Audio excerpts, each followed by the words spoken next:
কি অবস্থা তোমাদের কি এরকম চলবে?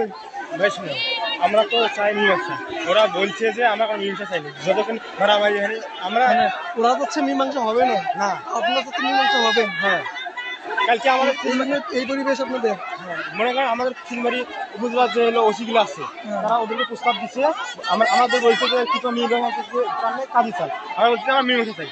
পরে ওদেরকে গেছে বলছে না আমরা মীমাংসা চাই না, মানে ওরা বলছে আপনাদের সাথে মীমাংসা হবে না, দোষও করছে ওরা। হ্যাঁ, ইয়া করবে ওরা, মীমাংসা হবে না। ধরে নিয়ে গেছে না, নিয়ে গেছে ওদের অবস্থা ধরায় না।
যদি মারা যায় সেক্ষেত্রে অবশ্যই মামলা হয়ে যাবে।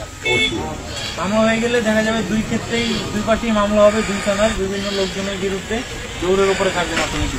এই পুরো এলাকার মধ্যে ৪৪ ধারা জারি হয়ে যাবে। এখানে আপনাদের আর বাঁচার কোনো উপায় নেই। দেখবেন যে কিছুই করি নাই, তারপরও নাম দিয়ে দিচ্ছে এই পার্টি, আপনি ওই পার্টি দৌড়ের মধ্যে আসছেন। আর দোয়া করেন সবাই যাতে ওই ব্যক্তিটা আল্লাহ বাঁচায় রাখে। যারই যেই ক্ষয়ক্ষতি হয়েছে যাই হয়েছে, আমি যেটা দেখলাম এই পার্টির মানুষও মার খেয়েছে, আবার এই পার্টির লোকজনকে ওইদিকে বাড়িঘর ভাঙচুর করছে, ওই যে ওদেরও মাথা টাথা ফাটাইছে।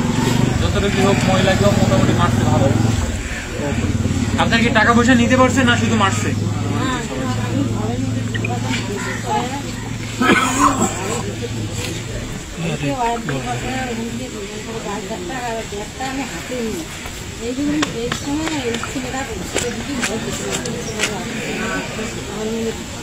এবার পর ব্যাগটা নিয়ে আমি